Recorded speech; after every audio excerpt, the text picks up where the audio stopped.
This is Space Station Silicon Valley. An interesting platformer adventure type of game for the Nintendo 64, with an interesting gimmick to it. So, without further ado, let's get into it.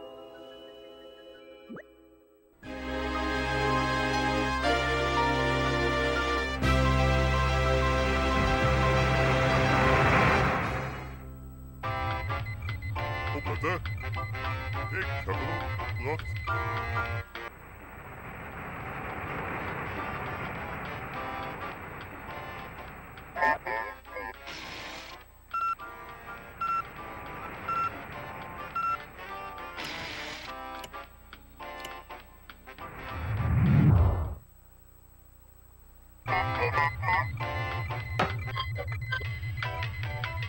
Hey, vlotte muziek. Waar heb je dan iets van?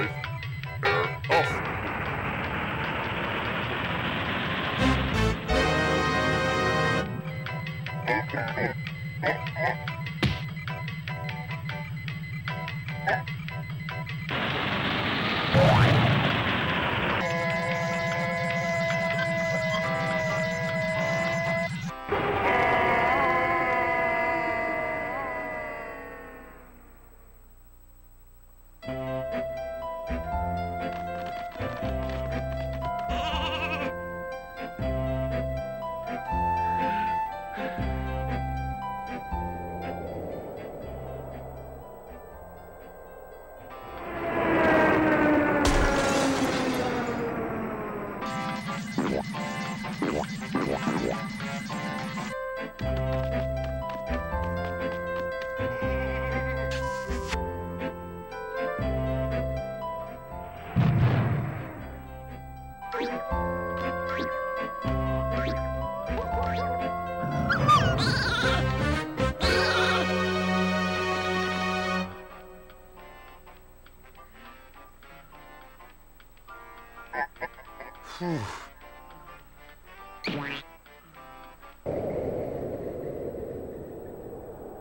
Boom. Taken apart. Stuck as just a small little chip.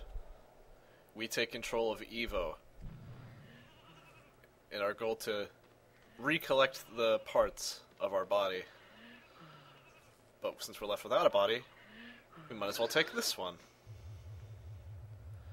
Here are our mission objectives. We have to get energy, and we have to get a sheep. The gimmick of this game is that you control different animals, robotic animals from the space station. The first one we start with here is a dog. Energy like that refills your health if you're low. And that was an energy core thing. Our first animal is the dog.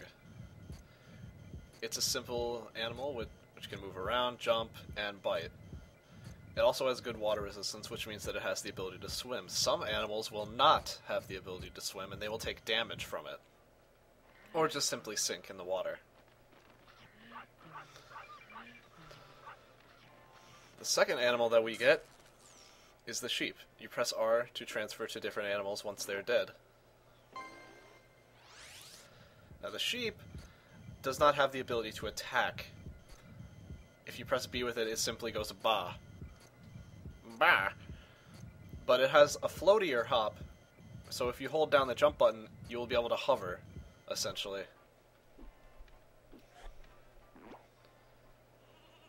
Completing all your mission objectives activates the teleporter, so you can go to the next stage.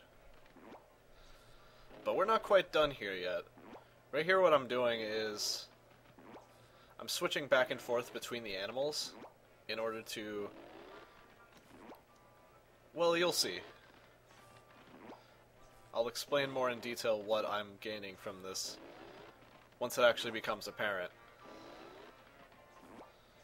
But yeah, switching between animals is really... You just press the R button. It's very simple. Setting the sheep in front of the exhaust, and I messed up here and I can't get back up, so I have to take the long way, so I might as well explain how the chip works. The chip can't jump, it can't attack, and it walks really slowly. And you can see it's flashing there. It slowly takes damage if you're not in a body. So I have to quickly get back over to the dog. The little beeping indicates that I was pressing R, but I wasn't close enough to anything to get in. And here we see Dan, the lovely sod. I don't know why he's just like... Can he not get out of the ship? This is kind of finicky, but you have to bark at him in order to activate the exhaust. I was trying it for a while here, and it wasn't really working. It activated once I jumped, so this kind of happens when I'm in the air. Yeah, we burn the sheep in the exhaust, and out comes a little golden heart. And this is our first trophy. Trophies are something that's in every level, and there's always a different objective in order to get one. I believe that getting all of them allows you to get golden Evo parts. Maybe that's collecting all the power cells. Don't really remember. One of those two. But I will be collecting all the ones that I'm able to in this playthrough. I say that, well, the reason for that will be obvious. Come Fat Bear Mountain. Why I can't get all the trophies in the game. Right now I'm just collecting the rest of the power cells. There are 15 of them in each level. In this level it's fairly simple because you just have a big open area here. There's no other areas to this. See, this is the excellent water resistance. I can actually swim and not take damage in the water. You can pause in order to see how many power cells you have left. I'm only missing 2. And they're actually over here up on this little ledge over here. If I can get up the hill. Yeah, they're just up there. And since I'm terrible at this game, I mess up here. Good work, me.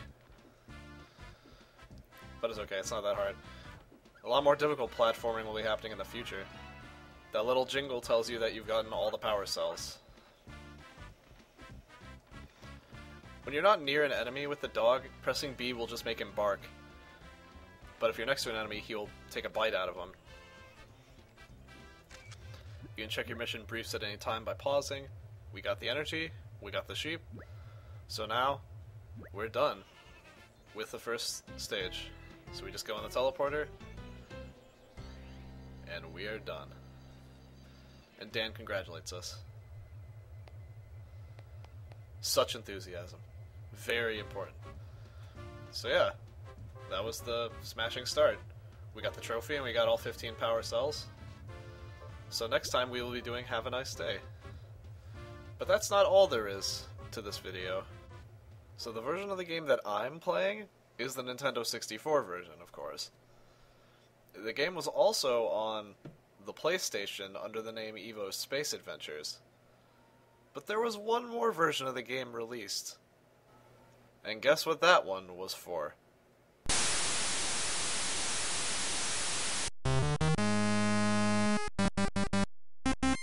Yeah, they released a version for the Game Boy Color, of all things. So you may be wondering, how the heck did this game get a port to the Game Boy Color? I have no idea. I never grew up playing this game. Like the Game Boy Color version, that is. I grew up playing the N64 version. I didn't learn about this until like a couple of years ago. It blew my mind when I learned that there's a Game Boy Color version. of an N64 and PlayStation game. And would you believe me if I told you that it has the same levels? Like, obviously they're structured differently, but same level names, same level order, as far as I'm aware at least. Same mission objectives, same animals. Also, I love that. Little heroes for hire. But yeah, it's like, they went through all the effort to make a version of this for the Game Boy Color. Listen to that beautiful music. You know, this sounds really bad. Luckily, the stage select music is a lot better. But, like, there it is. Kicks in before you actually get to it. This music is actually from a later stage in the game. Also, I'm talking over this just because you've already seen this cutscene. But, you know, it's from a later level in the game, the first snow level, actually. So, I don't know why they made that the menu music. It's very odd. Speaking of music, they complain about, like, they argue over the radio in this version as well. There's no music in this scene. So it just kind of makes the whole thing kind of awkward, because it's like, they're not even listening to music, but it's just like, he punches Dan over the music that is non-existent. Yeah, this intro is the exact same, except it's a lot more pixel. Even the same dialogue. All the same dialogue. I remember the first time I played this, I was so, like, shocked at how one-to-one this freaking intro is with the original. Roger still gets crushed. Although, Dan actually wakes up before we get ejected this time. I don't think that happened in the original, but it happens here. And same old 1-2 punch. Boom, stuck as the chip, and auto walk to the dog. Now obviously, because this is a Game Boy Color game, they're not going to be able to make it 3D. So it's actually a 2D platformer game. Like I said, same objectives, same pretty much everything in regards to the plot and what you're supposed to do in the game. It's just very odd that this game exists. Energy is now a giant block with an E on it rather than, like, you know, a little bit of electric energy. Here's something I didn't show off in the console version. It's a monitor that lets you see your stats just like the first time that you enter an animal. They're in the console version. I didn't bother because most of the time you can see, and by most of the time I mean all the time, the first time you enter an animal you'll see the stats. I only show it off here because for some reason in this version, when you exit and enter the dog again, it doesn't show you the stats. So I had to go to the monitor in order to show that off. Instead of power cells, you have blocks with a P on them. I can't promise 100% for this version because I don't know it as well as the N64 version. In regards to going up and down different, like, levels of, like, walking here, you can hold up, like, diagonally to go up a slope. You don't have to jump onto it. No, sheep, just like in the first level of the N64 version. I'm pretty sure all of the animals have the exact same stats that they have in the N64 version as well. Also, instead of having bodies, they're just hearts. Here I am showing off the floaty jump, but they're hearts, and then you press select to switch between them. It's a lot stranger, but, you know, I know they had limitations. What's weird is you could still play as the chip. I don't know why you would in this version. I mean, I guess you still want to drag things across like I did to get the exhaust. I'm not sure if there's trophies in this version. I didn't bother trying to find out because this is more of just like a bonus in addition to me playing the N64 levels. I'll also be playing the Game Boy Color variation. A bit more flair on the little victory tune. Also this. I love that. It's just amazing. That clap. Especially the noise. But yeah. Next time we're actually going to be going to Have a Nice Day. Complete a smashing start on both versions of the game. And I guess that I'll see you next time. Whenever that'll be.